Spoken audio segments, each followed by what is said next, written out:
Okay, so now we're going to continue creating our object, and one of the things that's a little unusual about this drawing is the way it's cut off, okay, down here, and also on the right side view, and they actually give kind of a ghosted appearance of what the object would look like had it continued around. So we'll go ahead and do that as well. So what I want to do is to turn my construction layer back on, and I will create a construction line on the construction layer, of course, that passes through the center of the circle. And of course it just needs to be a horizontal construction line, and I will snap it to the center. And then let me offset. Actually, I'm going to do a one-time override on this just to make sure I don't get it confused with another color or another construction line. So offset 45. Okay. So now at that point, let me use the visible line layer to draw a line from here to here. And I will highlight all of these, right-click, draw order, send to back. And also let me go assign the color is by layer to make sure that all of them are the default color for this layer. Okay. Alright, so now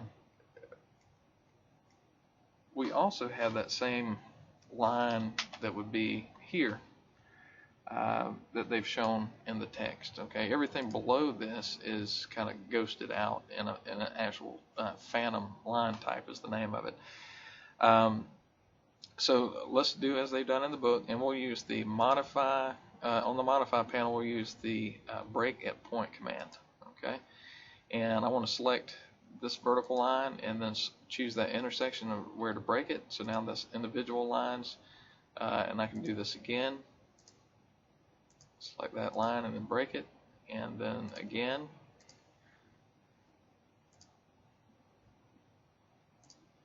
Okay, so now we can select these segments, okay, and actually change the layer type, and I think I have a phantom layer type, okay, and so we'll leave that like it is. Now we need to do the same over here. Now they made these two circles below this line as in the phantom line type, so we'll do the same thing. Now the thing is you can't use the break at point command on a circle, because an arc, well actually I'll demonstrate. If I select the circle and then select this point, I get an error. Arc cannot be a full 360 degrees. Of course, that means it's a circle if it's 360 degrees. So for some reason, I sure wish there was a way to do this, but I'm not able to. So what I will do instead is I will copy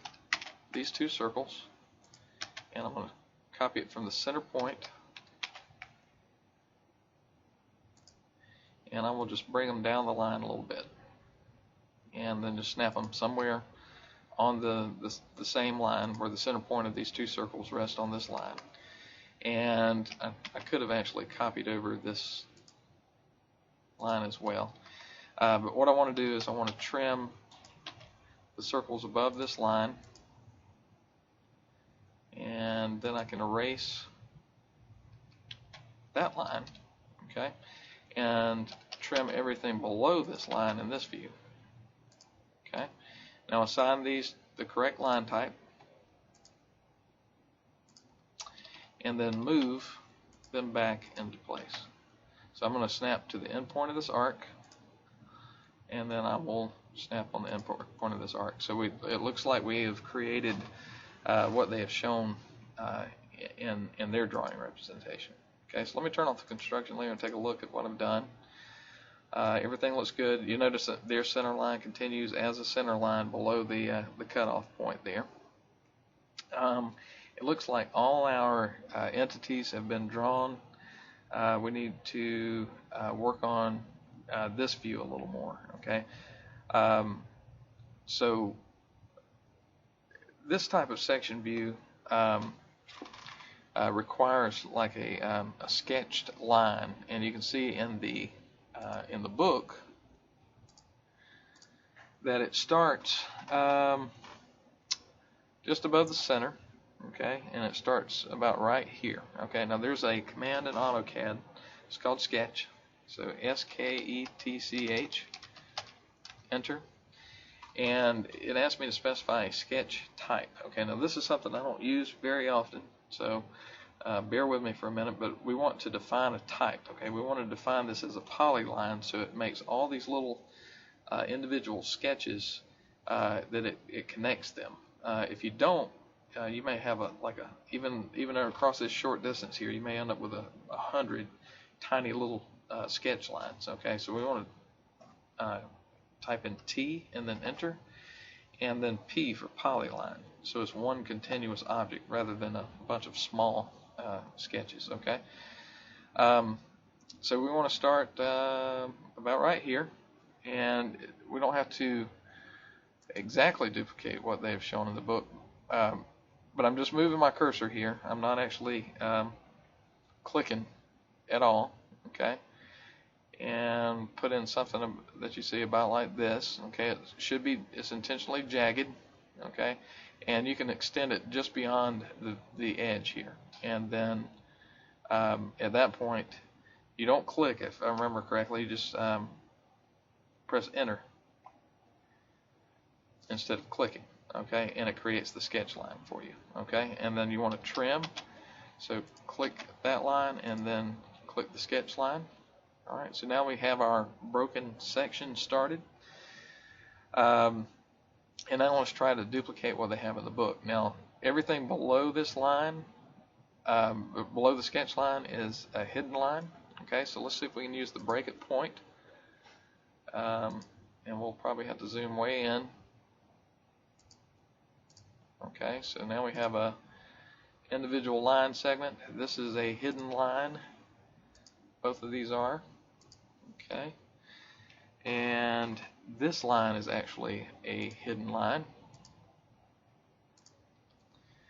and let's see, I think we're good there. Now once we reach the broken line here, this line ceases to exist. Okay, because this is for the edge of the chamfer. So we want to trim everything above that line.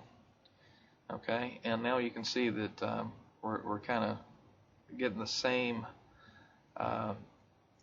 sketch as what's shown in the book. So let's turn off our construction layer and just verify our line work here. Okay, so everything looks good, and we may not be completely done, but at first glance everything looks fine. So we need to add center lines and center marks. Okay, so let's go to our center layer,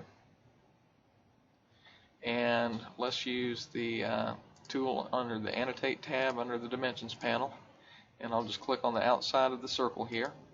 Okay, and now we have our center mark, and as I've shown in another video, I'm just going to rotate this line 30 degrees counterclockwise. So RO, enter, and I want to select this, enter. I'll specify this as a base point. Now I'll type C, enter, so I'll copy, and then since I'm going in a counterclockwise direction, I can just type 30. Okay, so now we have our center line there. For that counter bore,